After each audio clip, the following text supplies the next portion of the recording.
حضرت امام مسلم رضی اللہ تعالی عنہ کو کوفہ میں جس روز شہید کیا گیا، اسی روز حضرت امام حسین رضی اللہ تعالی عنہ مکہ معظمہ سے کوفہ کو روانہ ہو پڑے۔ آپ کے اہل بیت خدام کل 82 نفوس آپ کے ہمراہ تھے۔ یہ مختصر سا اہل بیت کا قافلہ مکہ معظمہ سے جب رخصت ہوا تو مکہ مکرمہ کا بچہ بچہ اہل بیت کے اس قافلے کو حرم شریف سے رخصت ہوتا دیکھ کر آپ دیدہ مغموم ہو رہا تھا۔ حضرت امام حسین رضی اللہ تعالی عنہ کا یہ قافلہ جب مقام شقوق میں پہنچا، کوفہ سے آنے والے ایک آدمی نے حضرت امام حسین رضی اللہ تعالی عنہ کو بتایا کہ کوفیوں نے بے وفائی کی اور حضرت امام مسلم رضی اللہ تعالی عنہ کو شہید کر دیا۔ حضرت امام رضی اللہ تعالی عنہ نے یہ خبر سن کر انا للہ و انا الیہ راجعون پڑھی، پھر خیمے میں آئے اور حضرت مسلم کی صاحبزادی سامنے آئی تو اس کے سر پر شفقت سے ہاتھ پھیرا اور اس سے تسلی و شفقت آمیز باتیں فرمائی۔ صاحبزادی نے خلاف عادت یہ پیار و محبت دیکھ کر عرض کی کہ آج تو آپ مجھ پر یتیمانہ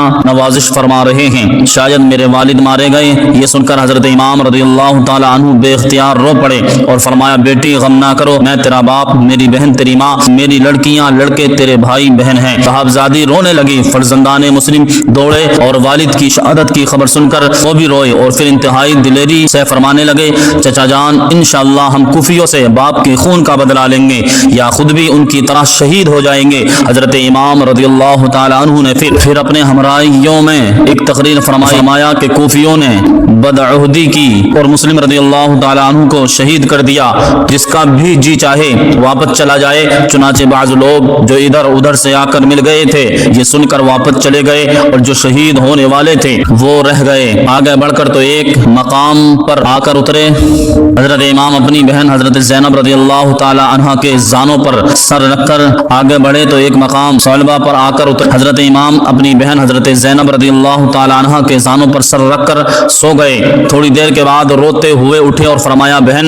میں نے نانا جان کو خواب میں دیکھا ہے، آپ صلی اللہ تعالی علیہ وسلم رو رو کر فرما رہے ہیں کہ اے حسین تم جلد ہم سے آ کر ملو گے، اور ایک سوار کہہ رہا ہے کہ لوگ چل رہے ہیں اور ان کی قضائیں ان کی طرف چل رہی ہیں۔ حضرت علی اکبر رضی اللہ تعالی عنہ نے فرمایا ابا جان کیا ہم حق پر نہیں ہیں؟ امام رضی اللہ تعالی عنہ نے فرمایا بے شک ہم حق پر ہیں اور حق ہمارے ساتھ ہے۔ بس علی اکبر نے عرض کی تو پھر موت کا کیا خوف کہ ایک نہ ایک دن مرنا ہی ہے۔ ابا جان ہم گلزار شہادت کو پھولا پھلا دیکھ رہے ہیں، دنیا سے بہتر گھر اور عمدہ نعمتیں ہمارے سامنے ہیں۔ حضرت امام حسین رضی اللہ تعالی عنہ اور آپ کے اہل بیت سبھی الہ کلمت الحق کی خاطر کمر بستہ تھے اور موت سے مطلقاً ہراساں نہ تھے، اور یزید کے فسق و فجور کے خلاف آواز بلند فرمانے میں کسی دنیاوی نقصان کا انہیں مطلقاً خیال نہ تھا۔ حضرت امام حسین رضی اللہ تعالی عنہ کی روانگی کی خبر پا کر ابن زیاد نے حر کو 1000 لشکر دے کر حضرت امام کو گھیر کر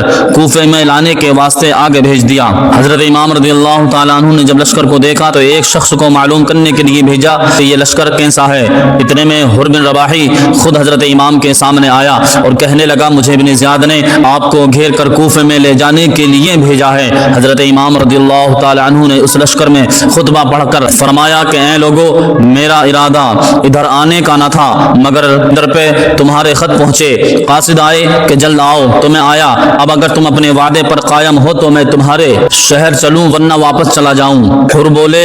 خدا کی قسم میں ان خطوط سے خبردار نہیں ہوں۔ حضرت امام رضی اللہ تعالی عنہ نے فرمایا مگر تمہارے اسی لشکر میں بہت سے ایسے آدمی موجود ہیں جنہوں نے مجھے خط لکھے۔ پھر آپ نے خطوط پڑھ کر سنائے، اکثر نے سر نیچا کیا اور کچھ جواب نہ دیا۔ حر نے حضرت امام رضی اللہ تعالی عنہ سے کہا کہ حضرت ابن زیاد نے مجھے آپ کو گھیر کر کوفے لے چلنے کا حکم دیا ہے، مگر میرے ہاتھ کٹ جائیں جو آپ پر تلوار اٹھاؤں، چونکہ مخالف میرے ساتھ ہیں، اس لیے مصلحت یہ ہے کہ میں آپ کے ہمراہ رہوں۔ رات کو آپ مستورات کا بہانہ کر کے مجھ سے علیحدہ اتریں اور جب لشکر والے سو جائیں تو آپ جس طرح چاہیں چلے جائیں، میں صبح کو کچھ دیر جنگل میں تلاش کر کے واپس چلا جاؤں گا اور ابن زیاد سے کچھ بہانہ کر دوں گا۔ حضرت امام رضی اللہ تعالی عنہ محض اتمام حجت کے لیے ان لوگوں کی دعوت پر وہاں تشریف لے گئے اور صرف دین کی حمایت کا جذبہ آپ کو آگے لے گیا۔ جو گستاخ آپ کا مدعا سلطنت کا حصول بتاتے ہیں وہ غور تو کریں کہ اگر بقول ان کے آپ کا یہی مدعا ہوتا